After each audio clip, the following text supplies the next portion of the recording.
1, hukum Newton 2, dan hukum Newton 3.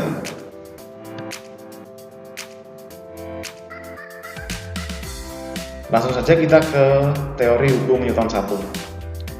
Hukum Newton 1 berbunyi, suatu benda akan tetap diam atau bergerak dengan kecepatan tetap kecuali ada gaya luar yang bekerja pada benda tersebut.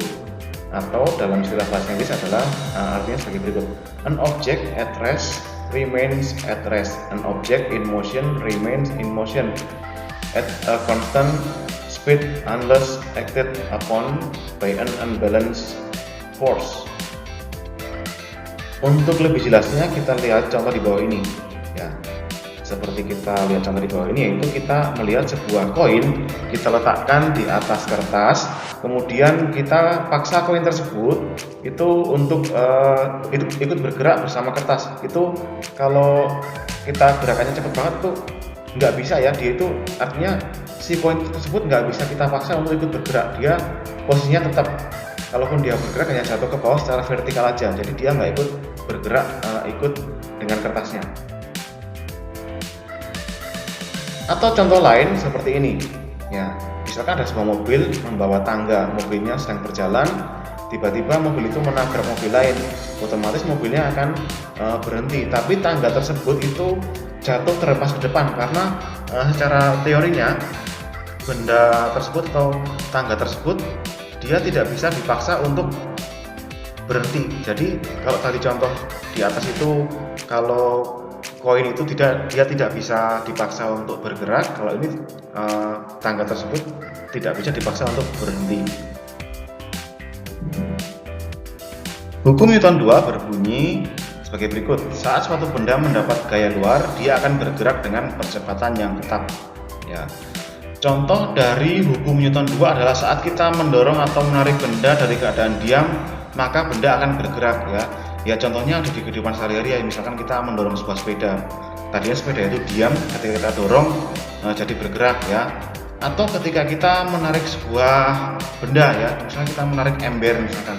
Nah, ember itu kita tarik, embernya dari diam terus kita tarik. Mungkin karena ada beban, pertama itu pelan kemudian jadi agak kencang ya. Atau saat kita menahan suatu benda yang sedang bergerak, lama-lama benda akan berhenti. Ya, misalkan ada sesuatu benda yang bergerak ke arah kita, kemudian kita tahan, pasti benda itu nggak langsung berhenti, tapi kita akan sedikit menahan dulu, kemudian percepatannya akan menurun ya, atau kalau dalam fisika istilahnya decelerate. Ya. Untuk contoh gambarnya ada di bawah ini ya.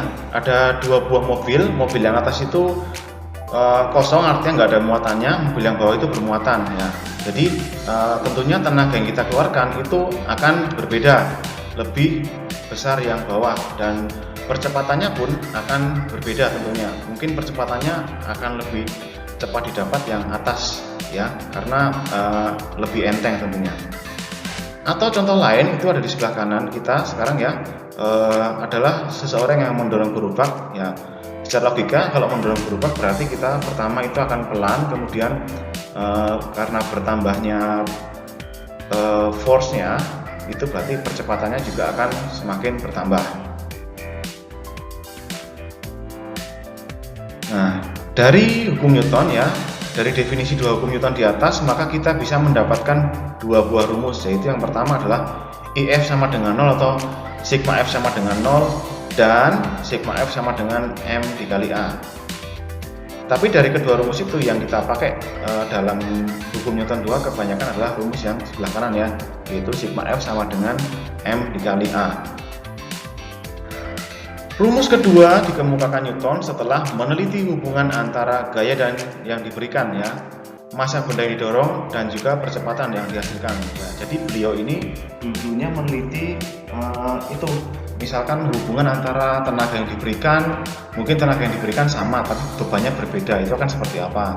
Atau mungkin sebaliknya, bebannya berbeda tapi tenaga sama, itu akan berakibat apa ke percepatan, ke force dan mass-nya gitu ya. Nah, untuk keterangan di atas, dari rumus di atas kita dapat keterangan seperti di bawah ini ya, di mana F itu adalah gaya dengan satuan Newton dilambangkan dengan N besar atau kilogram meter per second kuadrat. Untuk M itu adalah massa benda yang didorong atau ditarik dengan satuan kilogram ya, SI unitnya. Dan A atau percepatan benda yang didorong atau ditarik dengan satuan meter per second pangkat 2. Nah, sekarang kita ke hukum Newton 2 contoh soal. Nah, misalkan ya di sini ada soal seperti ini. Sebuah kereta didorong dengan gaya 200 Newton. Jika massa kereta 40 kg, hitunglah percepatannya. Nah, kebetulan di sini unitnya udah SI semua ya, jadi kita nggak perlu bawa lagi. Ya, pertama kita tentunya tuliskan dulu adalah infonya. Infonya adalah F atau gaya adalah sebesar 200 Newton, mass-nya adalah 40 kg. Dan ini dicanangkan adalah A atau akselerasi percepatannya. Ya, tentunya kita akan masukkan ke rumus ya. IF sama dengan M kali A. Ya. Misalkan ada yang tanya nih, IF sama F itu beda apa sama sih? Ya, jadi IF atau sigma F itu dengan F itu sama. Sigma itu hanya melambangkan berapa besarnya ya, besarnya force. Nah, setelah itu kita akan masukkan angka-angka yang sudah kita ketahui, yaitu 200 sama dengan 40 dikalikan A, dan kita dapatkan A adalah sama dengan 200 dibagi 40, yaitu akselerasinya atau A nya adalah 5 meter per second pangkat 2. Kemudian kita ke soal nomor 2, yaitu sebuah benda bermassa 15 kg bergerak dengan percepatan 10 meter per second pangkat 2. Berapakah resultan gaya yang bekerja pada benda tersebut? Nah, kalau ini kita ditanya F-nya ya, berapa? Nah, kebetulan juga dari info yang kita dapat, yaitu mass-nya 15 kg, hanya 10 meter per second pangkat 2. Keduanya udah menggunakan SI unit. Nah, tinggal kita masukin aja deh ke rumusnya yang sigma F sama dengan M kali A, sama dengan F sama dengan 15 kali 10 sama dengan 150 Newton ya. Itu adalah jawaban nomor 2. Kemudian kita ke hukum Newton 3. Hukum Newton 3 berbunyi, untuk suatu gaya yang diberikan maka akan ada reaksi dengan arah berlawanan dan sama besar ya. Seperti kita lihat contoh di bawah ini, yaitu terlihat di situ seorang anak sedang menggunakan sepatu roda, terus dia mendorong tembok, kemudian dia terdorong ke belakang. Artinya tenaga dia ketika terdorong ke belakang itu sama dengan tenaga yang dia berikan atau dorongkan ke tembok ya. Itu ada keterangan juga, ada F aksi itu adalah force yang dia berikan ke tembok, F reaksi itu adalah force yang sama yang diberikan oleh tembok ke dia sehingga dia terdorong ke belakang ya. Ya, kemudian contoh yang kedua adalah ada orang sedang menembak ya. Itu juga sama menggunakan prinsip hukum Newton 3, yaitu ketika orang menarik pelatuk pistol, jadi pelurunya itu terhempas ke depan ya. Kemudian karena peluru terhempas ke depan, maka ada juga F reaksi yang menghempas pistolnya ke belakang ya, sehingga hampir mengenai atau sudah mengenai kepala wanita tersebut ya. Kasihan sekali. Ya, rumus hukum Newton 3 kita dapat F aksi sama dengan minus F reaksi ya. Itu adalah rumusnya. Nah, penerapan hukum Newton itu terdapat pada gaya gesek ya. Tentunya gaya gesek sebenarnya juga terjadi pada kehidupan kita sehari-hari. Ya, gaya gesek merupakan salah satu contoh hukum Newton 3. Ya. Yang pertama mau kita bahas adalah gaya gesek yang menguntungkan. Contoh yang pertama, gaya gesek sepatu dengan lantai. Nah, jadi kita sangat memerlukan itu ya, alas kaki kita untuk berjalan di lantai supaya tidak licin. Ya, yang kedua adalah sistem pengereman ya. Semua kendaraan tentunya mempunyai sistem pengereman yang baik. Kalau sistem pengeremannya kurang baik itu berbahaya ya ketika melakukan perjalanan. Yang ketiga adalah gesekan batang korek api.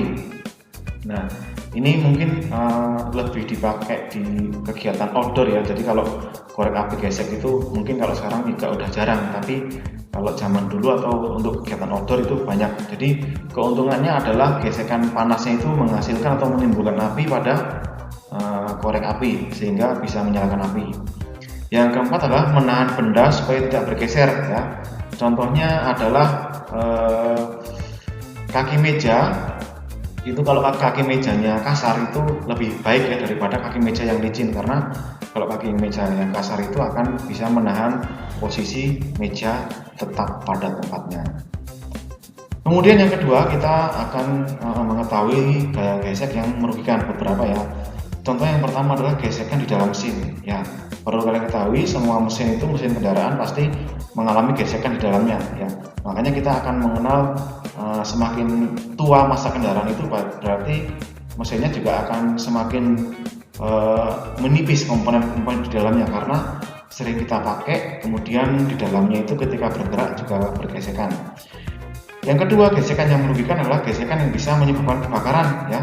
Contohnya adalah kalau musim kemarau itu beberapa pohon di hutan itu bisa bergesekan ya. Nah, bergesekan itu bisa menimbulkan api. Nah, api itu bisa membakar ranting-ranting pohon yang kering, maka biasanya akan terjadi kebakaran hutan ya.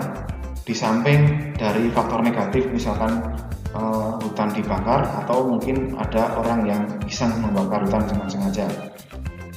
Kemudian gesekan yang ketiga adalah gesekan yang menyebabkan benda terkikis ya. Contohnya menyebabkan benda terkikis itu adalah bahan kendaraan ya, itu bergesekan dengan jalan raya, itu makin lama makin terkikis ya. Tentunya itu ya menjadi suatu hal yang merugikan juga bisa, karena apalagi untuk ban yang kualitasnya kurang baik itu akan lebih cepat terkikis.